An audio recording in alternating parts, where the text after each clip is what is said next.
Hi everyone, and thanks for watching this video. Today I'll be showing you how I created this painting, this little study of some delicious gelato. It's summertime after all.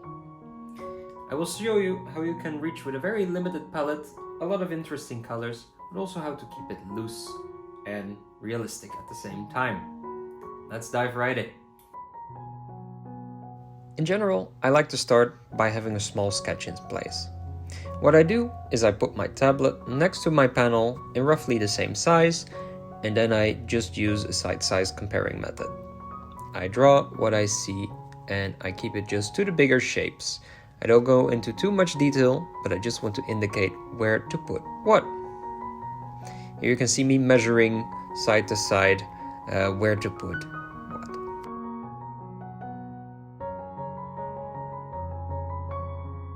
Before we get to the fun part, the painting that is, I always like to mix my colors in advance for a big part. Here you see 3 shades of a bit yellowish colors, that's for the cone, and then 4 shades of whites for the ice cream itself. And as you can notice, none of them is a pure white. I tend to leave those always to the last part because you simply cannot go whiter than white. For the basic colors of the cone, I use transparent oxide red together with yellow ochre and white. For the whites, from left to right, I use white with a very small amount of transparent oxide red.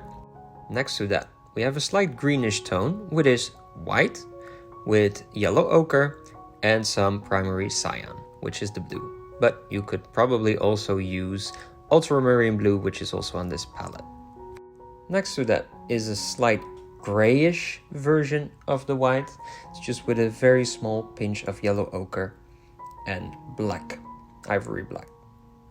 And far right, we have titanium white with lemon yellow.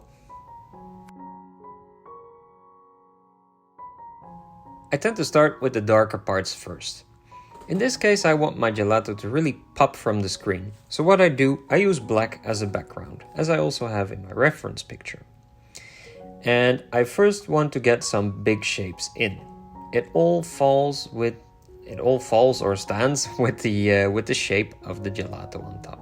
So I'm just blocking in here the bigger shapes of the background. And my intention is to keep the background open and airy, if that is a word. Let's speed this up a bit.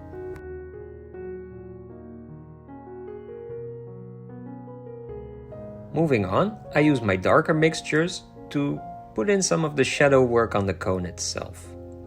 Next to that, I'm indicating the shapes of the cone. I'm keeping this very rough, as you can see. I'm just putting lighter colors, darker colors, indicating the twist of the form, but nothing too detailed. It's basically just some checkers there.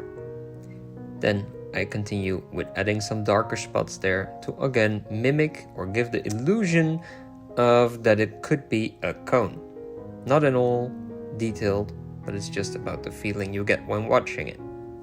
For the gelato itself, I like to start with the darker shapes as well. The shadow areas. That's where my focus is at the beginning. What I really like is when you go very lightly with your paint, you can get these very nice glowing parts of the underpainting show through. Here I'm just having basically a white pigmented paint, and if I put it thinly, I have still that warm undertone shining through. That really adds a lot of depth. So I highly recommend you to play around with how you apply your paint. Thick, thin, with a palette knife. You can create all sorts of interesting shapes with that. As you can see here I'm experimenting also with just being rough with the paint, putting on thicker dabs.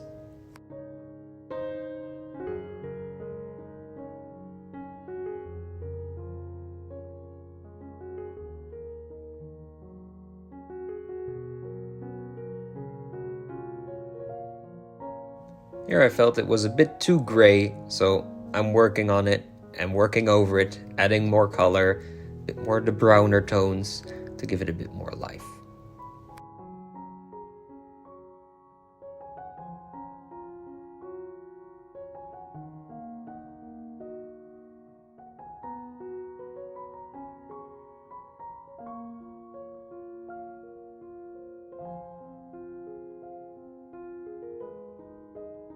When we move in closer, you see how I'm defining the edges a bit. I'm just using black paint to go over the edges slightly. And you see this also can create a nice glow into the dark background by blending very slightly the white with the darks.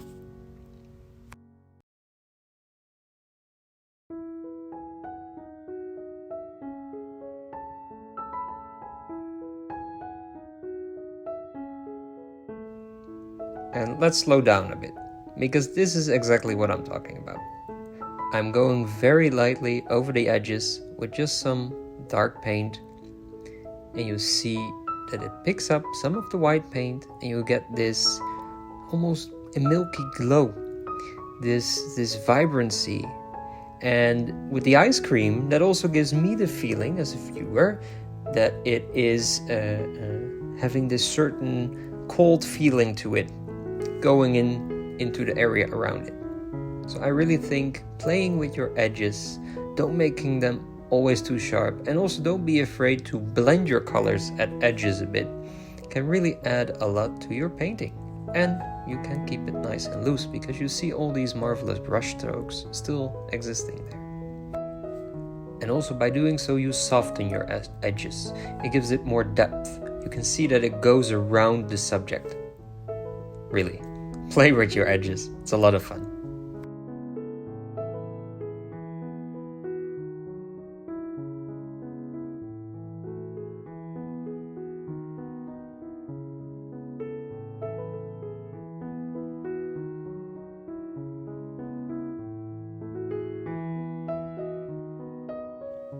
For the part where most light hits, basically the brightest parts of the painting, I want to add some thicker paint. So I just apply that loosely with my palette knife.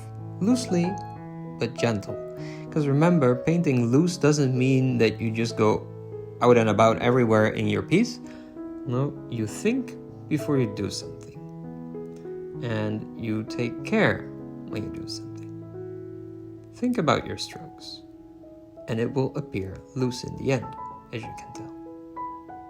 So again, looseness doesn't come from recklessness, but from thinking and taking your time and leaving out information what is not necessarily to be put in. In other words, simplify in a playful way.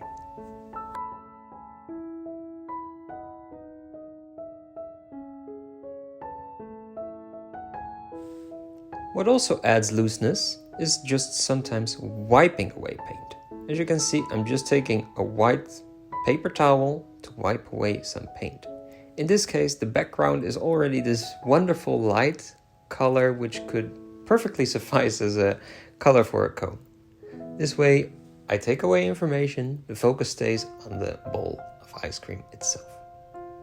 Also, adding these little touches like that little drop you see there also creates the realism that we're looking for. And when it comes down to signing, I just like to scratch out my signature in the still wet paint.